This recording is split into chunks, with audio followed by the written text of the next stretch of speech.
tey li ñu fi dajale mooy dañu am sunu ay frères sunu ay jarbaat yoo xam ni dañ ñëwoon seet si ma waxaan ma seen ay tolof yi ñuy dund au niveau de l'université amoon ay problème dëkkuwaay. Je pense que li njàngi mi demee bu fekkee da nga am ay doom am ay rakk am ay jarbaat bëgg leen a jàngaloo te amuñ nekkuñu dans des conditions yoo xam ne dana leen permettre ñu mën a jàng. Je pense que c'est loolu moo tax ñëw seet si waxtaan ma ak man expliqué ma dama ko dañu am ay difficulté donc difficulté yi ñu am nag mooy problème mu logement. Bon bi ñëwee samedi dernier ñu toog waxtaan bi yaatu ma déglu leen ñoom ñëpp donc étudiants yi nga xam ñoo nekk ci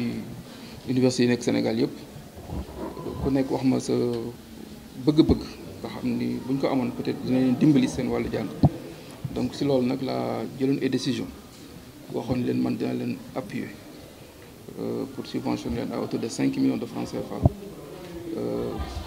université bu nekk ci Sénégal ressortissant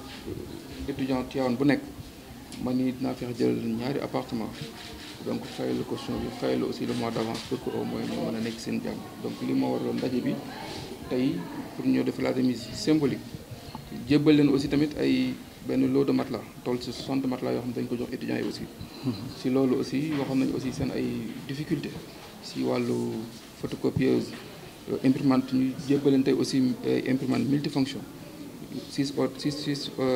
imprimantes ak 6 ordinateurs yoo xam ne boole nañ ko si pour vraiment jàpp leen si loolu. Bon bi loolu weesoo aussi tamit am na suñu frère aussi waxoon na si wàllu koor gi difficulté yi ñu am si wàllu ndogu ñu jël aussi benn montant aussi ñu fës leen ko jébbal pour au moins dimbali leen si pour ñu jënd ko ay sukkar ak ay meew pour mën si ndogu donc lii moo waral daje bi tey jii. asalaamaaleykum mbokk yi ñu ngi leen di nuyu ku ci nekk sa tur ak sa sant di nuyu ñu fi teew ñëpp di nuyu le président du mouvement And Defar monsieur Abdoulaye Ndiaye Ngalgou tey li tur bi maa ngi tudd Cheikh Mouhamadou Falilou Mbacké Mbaye ñu gën ma xam ci Fallou Mbaye je suis le président de l'amicale des étudiants ressortissants du département de Tivaouane à l'université Alioune Diop de Bambey. En même temps je suis le responsable de la communication de la fédération des amicales ressortissants de Tivaouane. li fi indi moom moo dañu digoon ay mbir parce que dañoo amoon problème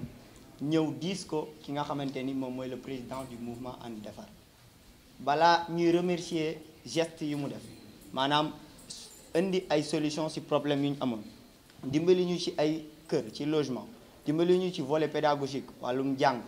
dimbali ñu ci ay matelas dimbali ñu ci wàllu waxtaan ak ñun ñaax ñu wax ñu que ni yéen kat ay doomu Tivaouane ngeen dafa am taxawaay bu ngeen war a am donc wax nañu waxu mag wax ñu waxu parent wax ñu waxu koo xamante ni njiit donc tey jii nii bi ñu jugee ci loolu samedi mu ne ñu xool leen heure bu leen neex samedi prochain ngeen ñëw incha allah ñu remettre leen lépp liñ leen dig yaakaar naa ni tey loolu jot na tey kon nekkul woon ay waxu naxe donc ñun ñi ngi koy sant di ko gërëm tey jii nii amuñu leneen lu dul kàddu ngërëm ci envers moom donc président ñu ngi lay wax jërëjëf gis nañ li nga def pour ñun gis nañ li nga def pour Tivaouane parce que tey jii kat mënuñu wax dëkk te duñu wax jeunesse tey quand on parle d'une population on parle plus précisément de la jeunesse te tey Tivaouane dafa nekk dëkk boo xamante ni ndaw yi ñoo fi ëpp tey boo dimbalee ndaw ñi dimbali étudiants yi bul yaakaar ni ndaw ñi rek nga dimbali nga papa yi dimbali nga yaay yi dimbali nga maam ñi dimbali nga sa bopp te ëllëg tamit ñooñu dinañ ne ñun dimbali woon nañ ñu dañoo war a dimbalee kon nag président tey jii nii ñaax nga ñu waaye it joxe nga posé nga acte boo xamante ni bii nii war na ñaax ñeneen ñi nga xamante ni yow ak ñoom yéen a séq kujje ëttu politique bi ndaxte tey jii nii yaakaar nañu ni lu benn mën ñaar ñoo ko dàq tey jii nii yaakaar nañ ni bu yëpp defoon ni ñëw bu ñëpp defoon ni yow étudiant Tivaouane du toog bañ koy génne kër ba mu nekk quelle que soit université bu mu nekk kon ñu ngi lay gërëm di la sant ndaxte tey jii nii mënuñu bañ a wax français parce que soo xoolee Épicure daf doon wax naan ce n'est pas l'intervention de nos amis qui nous aide mais le fait de savoir que nous pourrons à chaque fois ou toujours compter sur eux tey jii nii wan nga ñu que ni nous pourrons toujours compter sur toi kon président merci ce geste est un très beau geste et c'est quelque chose de historique il faut le mentionner. Merci à vous. yàlla rek di wax alhamdulilah Cheikh Ahmed Tidiane Mbaye la étudiant en master 2 mais en même temps membre du mouvement And Defar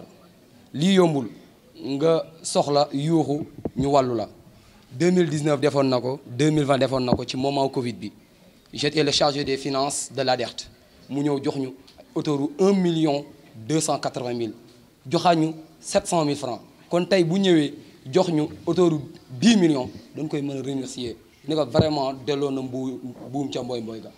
moom nag ñun jeunesse bi ñoo ko mën a remercier parce que lii muy def daf ñuy yokk courage daf ñuy galvaniser daf ñuy yokk jom dafa war a tax ñoo xam ne kat Tivaouane am na autorité digne de son nom muy Abdoulaye Ndiaye Ngalgou bi nga xam ne li muy def xaaru ci benn étudiant woowu ci benn étudiant pour mu jàppale ko ci politique non non daf koy def te yàlla tax daf koy defal ay jarbaatam di ko defal ay rakam di ko defal ñi nga xam ni wax dëgg fa yàlla xalaat na ni ëllëg ñoo war a yor réew mi ëllëg ñoo war a yor Sénégal ëllëg ñoo war a yor Tivaouane kon nag dañ naan alhamdulilah rabbi di wax nag jeunesse bi nous sommes tous derrière Abdoulaye Ndiaye Ngalgou nous sommes tous derrière lui pour le bien inchallah rabbi merci. Mbaye, je suis membre de la cellule de communication et porte-parole du mouvement And Defar. Donc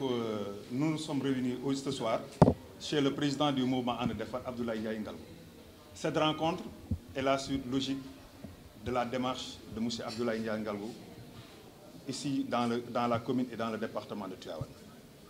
C'est un président d'une structure qu'on appelle le mouvement And Defar, qui a des ambitions pour la commune de Tivaouane et qui sait pertinemment que la concrétisation de cette ambition passera nécessairement par la formation et l'éducation des jeunes de Tivaouane qui demain seront en mesure de faire face aux défis qui interpellent la commune, le département et le pays. C'est dans cette logique qu'il a commencé d'abord par doter l'IF de Tivaouane de matériel nécessaire à la reprise des enseignements-apprentissages lors de la Covid-19. Et n'eût été son intervention, probablement, les cours ne pourraient pas reprendre dans le département de Tivaouane dans les meilleures conditions. Et alhamdoulilah, grâce à son action, l'IF de Tivaouane n'a connu aucun cas de Covid dans ses établissements. Il a poursuivi sa démarche, toujours cohérent et fidèle à sa logique, en permettant aux élèves du lycée de Tivaouane, des collèges de la commune de Tivaouane et des écoles élémentaires de la commune de Tivaouane de disposer de tables-bancs nécessaires à un bon enseignement. Et aujourd'hui, dans toutes les écoles de Tivaouane, les élèves sont à 2 sur table grâce à l'action de M. Abdoulaye Ndiaye Ngalgou. Toujours logique avec lui-même, il a pensé que les élèves qui ont le BFM et qui malheureusement n'ont pas la chance d'avoir le bac, et les élèves qui ont le bac et qui trouvent des difficultés pour trouver un logement à Dakar, il s'est dit qu'il serait mieux d'accompagner ces élèves-là dans le cadre de formation qualifiante et diplômante. C'est dans cette logique qu'il a donné 150 bourses à des jeunes de Tivaouane pour les permettre de suivre des formations allant d'une année à 3 ans. Et au sortir de cette formation, ces jeunes de Tivaouane seront compétitifs et seront en mesure d'être en compétition avec tous les autres jeunes du Sénégal. Et aujourd'hui, il pose un acte qui est décisif parce que les conditions d'apprentissage constituent un intrant de qualité et ça, tous les acteurs et tous les pédagogues sont d'accord sur la question. Les jeunes de Tivaouane, les étudiants particulièrement, ont clamé partout qu'ils sont presque à bout et certains d'entre eux sont même dans les dispositions d'abandonner leurs études dans les universités du Sénégal pour rentrer à Tivaouane. Pourquoi? Parce que tout simplement, les conditions d'hébergement n'étaient pas réunies. Et lorsque la délégation des étudiants est venue le voir, il a été sensible à la question, il a été sensible à la demande et il s'est rendu compte que malheureusement ces jeunes sont laissés à eux-mêmes, ils n'ont pas de perspective, ils n'ont pas d'interlocuteur. C'est dans cette logique-là qu'il s'est constitué en parent des étudiants, mais aussi il s'est constitué en donneur de leçons pour dire maintenant à ces jeunes-là, je ne peux pas vous regarder dans cette situation sans rien faire. Et il a décidé de prendre sur lui la responsabilité de louer des appartements dans toutes les villes du Sénégal qui abritent des universités où il y a des étudiants de Tivaouane, en dégageant une enveloppe de 5 millions répartie comme suit. Les étudiants qui sont à Saint-Louis auront 680 000 francs. Les étudiants qui sont à Thiès auront 960 000. Les étudiants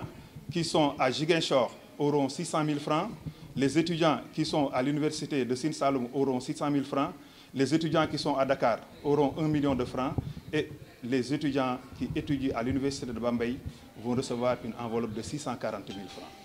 À côté donc de cette subvention-là qui va les permettre de payer la caution des appartements et tout simplement les 2 premiers mois, le président du mouvement And Defar a tenu aussi à donner à ces étudiants-là des outils pédagogiques leur permettant de faciliter leurs enseignements-apprentissages en leur dotant de 6 imprimantes multifonctionnelles, de 6 ordinateurs, mais aussi et surtout de leur permettre, dans ce mois béni de Ramadan, de pouvoir fréquenter les restaurants universitaires dans les meilleures conditions en leur donnant une enveloppe de 270 000 francs à raison de 45 000 francs par université pour accompagner ces enfants de Tivaouane qui, pour nous, sont l'avenir de notre ville et doivent faire partie de l'avenir de ce pays-là. Donc, au nom du président Abdoulaye Ndiaye Ngalgou, nous disons que le mouvement And Defar sera toujours à côté des étudiants, à côté des populations de Tivaouane pour apporter le nécessaire et vous permettre d'étudier dans les meilleures conditions. Et j'allais l'oublier, il a aussi mis à votre disposition 600 matelas, 60 matelas qui vont vous permettre de dormir à l'œil nu. Donc voilà plus ou moins ce que le président du mouvement And Defar a fait aujourd'hui encore. Et je pense, dans une ville, si vous êtes le dernier rempart, vous ne pouvez qu'agir comme il le fait. Parce qu'à chaque fois qu'un segment de la ville de Tivaouane traverse une situation particulière, ce segment ne pense qu'à Abdoulaye Ndiaye Ngalgou. Heureusement, par la volonté de Dieu, à chaque fois qu'il est saisi d'une question de portée sociale ou bien de portée pédagogique, il répond dans le bon sens. Et aujourd'hui, ces étudiants-là peuvent repartir dans de bonnes conditions parce qu'ils savent que les conditions leur permettant d'étudier et de réussir ont été réglées par le président du mouvement And Defar, qu'il a fait sans calcul politique, sans calendrier électoral. C'est un fils de Tivaouane. Son objectif, c'est de vous mettre dans les conditions de réussite. Et demain, réussite, s'il y a, vous devez aussi vous mettre à la disposition de votre commune, faire ce qu'il a fait. Vous avez l'obligation de le faire pour vos jeunes frères qui viendront avec vous. Il a tenu aussi à dire que ces appartements-là, mis à votre disposition, doivent servir aux études. Si vous êtes dans ces universités, n'oubliez jamais que vous venez de Tivaouane et Tivaouane est un exemple dans ce pays. Et je vous remercie.